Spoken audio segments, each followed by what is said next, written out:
Assalamualaikum warahmatullahi wabarakatuh. Perkenalkan, nama saya Muhammad Iqbal Syafril Saputra dengan NIM 1211111110007 dari Prodi Ilmu Komunikasi. Kali ini saya akan mempresentasikan tugas mata kuliah lintas budaya di sesi 14. Tema yang saya ambil adalah Nazi. Geography of Nazi. Mungkin di sini saya akan menjelaskan sedikit dari latar belakang Nazi. Latar belakang Nazi bermula dari kekacauan sosial politik dan ekonomi di Jerman. Setelah Perang Dunia I, kekalahan Jerman, perjanjian Versailles yang menghina, serta krisis ekonomi besar membuat rakyat kecewa dan kehilangan kepercayaan pada pemerintah. Dalam situasi ini, Partai Nazi, Nationalsozialistische Arbeiderpartei, yang dipimpin Adolf Hitler muncul menawarkan janji kebangkitan nasional, pemulihan ekonomi, dan kejayaan bangsa.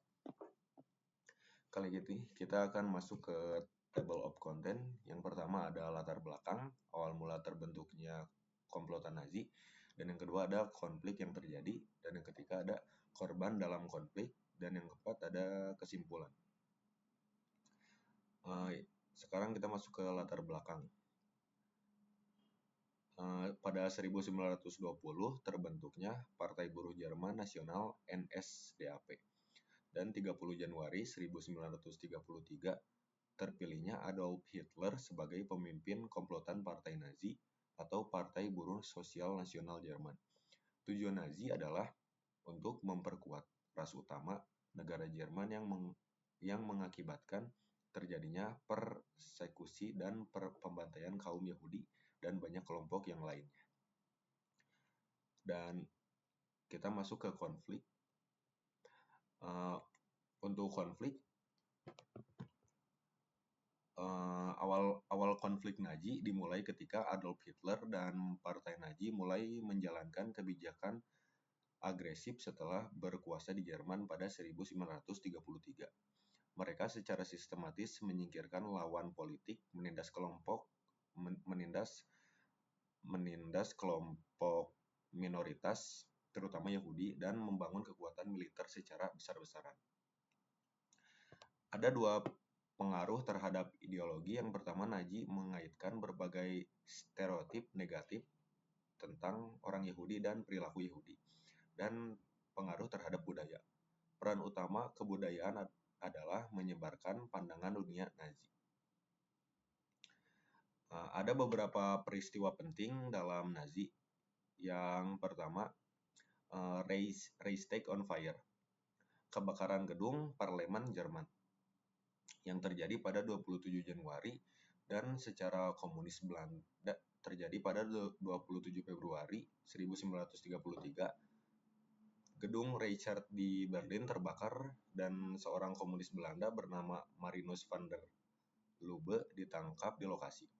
Nazi menuduh kaum komunis melakukan sabotase dan menggunakan insiden ini sebagai alasan untuk menekan lawan politik. Dan yang kedua ada Nacht dan Langer Messer atau malam pisau panjang.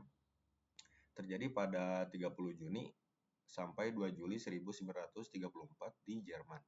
Peristiwa ini adalah operasi pembersihan besar-besaran yang dilakukan oleh Adolf Hitler untuk menyingkirkan para pemimpin SA, yaitu Sturmbannteilung, termasuk pimpinan utama Rom yang dianggap sebagai ancaman terhadap kekuasaan Hitler. Dan yang ketiga ada World War II, yaitu Perang Dunia Kedua saat Jerman atau Nazi di bawah Adolf Hitler menginvasi Polandia. Tindakan ini membuat Inggris dan Prancis menyatakan perang terhadap Jerman. Selama perang Nazi ini juga melakukan genosida sistematis terhadap orang Yahudi dan kelompok minoritas lain yang dikenal sebagai Holocaust. Dan kali ini kita masuk ke dalam korban dalam peristiwa Nazi. Di sini ada data korban dalam peristiwa tertentu. Yang pertama, Holocaust, wilayah jajahan Jerman di Eropa 1940 sampai 1945. Dan yang kedua ada Generalaus, yang wilayah jajahan Jerman di Eropa pada tahun 1941 sampai 1945. dan genosida Polandia, yaitu wilayah Polandia 1939 sampai 1945. Dan ada juga genosida Kampuchea yang wilayahnya di Kamboja pada tahun 1975 sampai 1979. Dan ada genosida rakyat Armenia atau Turki Ottoman yang terjadi wilayah Armenia pada 1915 sampai 1922. Dan ada genosida Rwanda atau pemerintahan Rwanda yang terjadi 1994. Dan dari setiap kejadian memakan beberapa korban jiwa. Jadi dari kesimpulannya, Partai Nazi atau secara resmi National Socialistische Arbeiterpartei atau disingkat NSDAP merupakan partai politik radikal yang berkuasa di Jerman antara tahun 1933 hingga 1945 di bawah kepemimpinan Adolf Hitler. Gerakan ini bertanggung jawab atas transformasi Jerman menjadi negara totaliter, memicu Perang Dunia Kedua, dan melakukan genosida sistematis terhadap sekitar 6 juta orang Yahudi serta jutaan korban lainnya.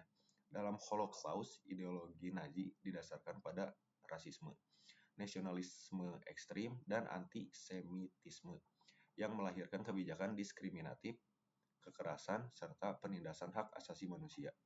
Meskipun pada awalnya memberikan stabilitas ekonomi dan nasionalisme semua bagi rakyat Jerman, pada akhirnya rezim Nazi membawa kehancuran besar-besaran terhadap Jerman dan dunia. Pelajaran utama dari era ini adalah pentingnya menjaga demokrasi, toleransi, dan kemanusiaan sebagai fondasi utama kehidupan berbangsa dan bernegara. Sekian presentasi mata kuliah lintas budaya dari saya. Mohon maaf bila ada kesalahan. Wassalamualaikum warahmatullahi wabarakatuh.